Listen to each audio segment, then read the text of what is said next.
There's an urban legend that says if you swear in the first 30 seconds of a YouTube clip, it gets sent to the shadow realm. Since if that happens to me, I'm getting negative views on my video, let's go ahead and drag this one out a little bit. I am Ben with KCT, aka the White Don Cornejo, out here with another review for you guys. And unlike some other YouTube channels that use the word honest in their title, we don't lie to you. There it is. So what are we talking about today? It is very, very simple. It is a tack light, specifically this tack light. Now we'll go ahead and break it down on the tabletop to show you what exactly it is, how I have it set up, and what I think about it there. And we'll do a little bit of comparison to some of the other lights that I have. But this is a light that is, the name is so controversial. It is so out there and so Chinese that 704 Tactical dare not even speak its name. What is it? I think you guys already know. It's Assletes. Assletes, guys. That is the name of this light. That is the Assletes rifle light. Now, I know it sounds like something you probably saw when you were maybe in high school. You know, you downloaded something and whatever. It's just a light, guys. That's all it is. And so what it is a light that comes with its pressure pad and a mount. Now the mount that it has, that it does come with, is a screw-on mount. Went ahead and replaced that with a Magpul offset M-lock mount, so I didn't have to go ahead and throw another piece of pick rail on there and then throw the mount on there. The mount is kind of chunky. It's in a box somewhere. I recommend just getting rid of it and going right to a Scout mount that you currently have or that you will purchase for it. So it does come with a pressure switch, and what I did is actually I retained the screws here. You can see there and there. I went ahead and retained those because those are what actually will attach this to the regular mount that it comes with, but you can just stick them in the side because it's cool like that. It does mount to every standard Scout mount that you have. So if you have a standard in-spec Scout mount, if you have like an Arisaka, Magpul, things like that, you can go ahead and mount it up there, you know, if you have your HSP, Thorntail, whatever. Of course, at this point, the price point that you have, you'll probably be using like an HSP clone, so let's be honest. Speaking of price point, so this thing is, I think I got it for 35 bucks off Amazon. Now, the reason why I did get this, besides the name, is with 704 Tactical, as he's got an awesome channel, so go check him out. He had a video where they had this mounted to a 12 gauge. And he's shooting it with the light on and all that stuff, and it's working really, really well. Now, it does come with a regular clicky tail cap. Again, I decided to get rid of that so I could mount the pressure switch there and run that right over the top there, so that when I have my thumb over board grip, I can just come over, activate that with my thumb, and rock it out. And then I went ahead and added one of the Strike booty bands. I'm trying to remember what their name is, but I call them booty bands. And to go ahead and hold that pressure switch down.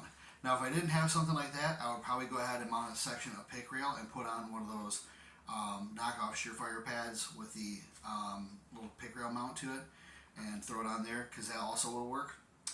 But I did have this laying around, so I decided to go ahead and throw it on there.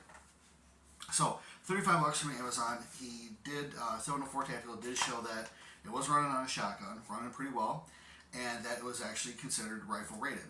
Now, we'll be the judge of that because we're going to have some rounds run through this. This is just more of an intro video to kind of show you guys the light and what it's all about. So let's take a look at some lumens. Pretty bright there. It does have the crenellated bezel for striking. I mean, and most times that you mount this, it's going to be behind your muzzle anyways, or at the worst, you know, right up to.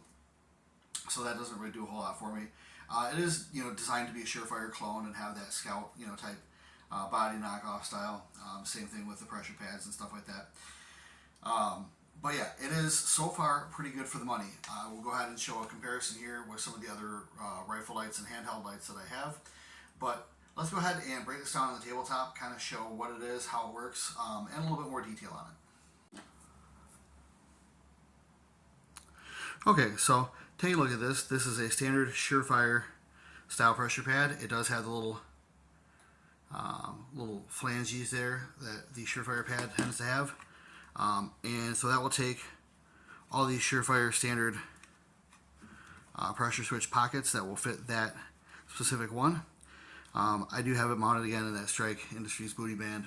I quite like it. Now it is just momentary on.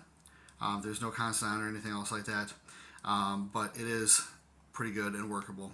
Again, if you don't have the clicky tail cap installed, you will not get a constant on, but for me that's not really been that big of an issue. I do like my momentaries only.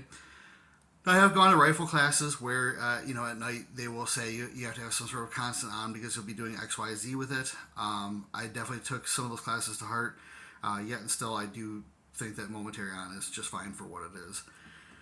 Everything is all wrapped up. It uses the standard Surefire tail plug, and not that kind of tail plug, guys. It is Assletes, but it's not that kind of Assletes. It does click into place there quite nicely. It works just fine. And then again, we have it mounted here on just a regular Magpul offset mount. And then we have those 2 screws for the mounting there, and it does fit onto the standard Scout mount profile there. So just like an ordinary light or an ordinary Surefire, you will go through the front for your batteries. It runs off 2 123As, so it's just pretty standard on all that, and it is pretty rock and roll like that. So for 35 bucks, we're gonna go ahead and test it out, see what we think. We run a lot of rounds through it and see what it does. Does it hold up? Does it not? My only real concerns are the pressure pad, really, and getting the wires kind of bent, as you can kind of see there, how it does have this sort of extreme angle. I don't have any delusions that it is well made as a Surefire pad, so I'm trying to keep the wires as straight as I can. One thing that is nice about the Surefire SF style plug is that they do have a good way to keep the wires pretty straight all the way through, as opposed to breaking off right at the connection point. So that's pretty good to go there as well. So I think they said it's right around 400 lumens. It is pretty bright, and again, we will show some comparisons with some other lights that I have, and you can kind of see how that works in the dark as well. But we'll go ahead and rock that footage in there, and we'll wrap it up for you. Alright, so here we are in the basement of Doom, and we're going to go ahead and do a little bit of light comparison with some of the lights that we have here versus the one that's on the gun, which is the Assletes light from Amazon. So what do we have here? We have a Surefire G2 Nitrolon. Now this is the older one, and it does have an upgraded head in there. It's got an LED. I think it's an old Malkoff head. I've had this thing for like almost probably 20 years, something like that, 15 years. So it's pretty bright. Again, double cell 123A light. So this thing's pretty rock and roll with my EDC. So then we have the NPL 30 from Nightcore, which is their pistol light, and this is more of a wall of light. As you can see here, it has 4 separate emitters, but there is not really a hot spot to this light. So even though it does give you a good wall of light, it doesn't really give you a whole lot in terms of a direct hot spot. So we'd be seeing that in the comparison. And lastly, we have an old, eat this up here, HSP Enforced WML. There's actually a huge crack running down the top of it. You guys can see that. There you go. And it's going to go back to the factory and probably get a different one because they don't really make these anymore. So I believe this is the 400 lumen model. It is pretty darn bright. It is a single cell, so pretty good for what it is on a single cell. So these will be the comparisons for the light test versus the Assletes, and then we'll go ahead and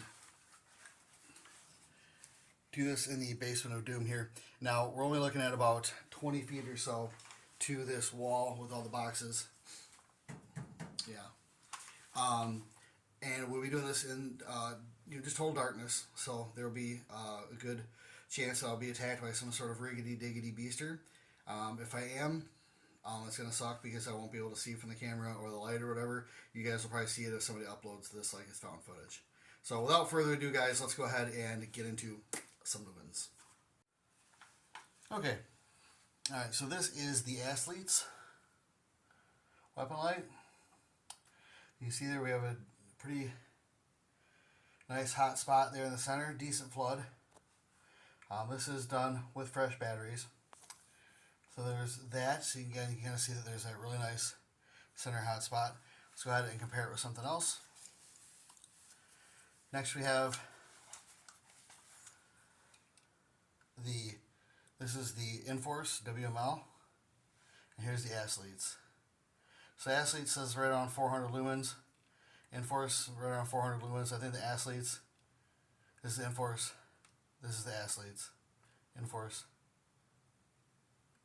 Assletes. I think the Assletes is just slightly brighter, but not by a whole lot. So here's the Enforce moving around.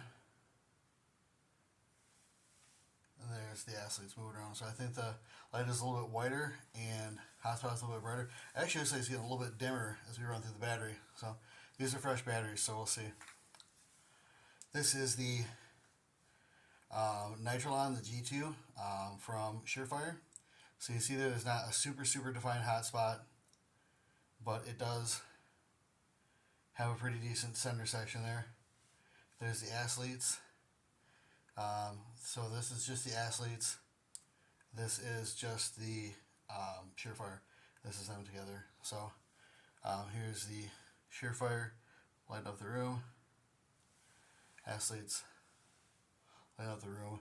So I think the Surefire, I think with the upgraded head, it's around 800 lumens. So this is holding up pretty well if that's the case. Lastly, we have the NPL30 by Nitecore. So we'll go to dark. As you can see there, there's no real big defined hotspot. I know the camera keeps trying to dry hump the scenery here, but there's no real defined hotspot. It's just a wall of light, and honestly, it's not even that bright. I mean, it's not super bright for back there. Then here's the Assletes. Looking at much brighter. We'll go back to the MPL30 only. Assletes. MPL30. So yeah, the MPL30 is a wall of light. This is designed to be a pistol light, not a rifle light, so there is probably more of the spill option or the flood option than the central focus. But still, the performance isn't all that great. And I left this thing running one day. It ran for God knows how long. It was actually in my pocket and kind of like got pretty warm. So I don't know. It seems like the light has been a little bit worse since then. It used to be pretty. It seemed like it was brighter than this. I don't know. It could just be my opinion here. But yeah, the Assletes is definitely brighter. They're both 2-cell lights. The Enforce is just 1, and the Surefire is a 2. So definitely, the Assletes is pretty bright here. And compared to the Surefire, I think it's pretty much right on. I think the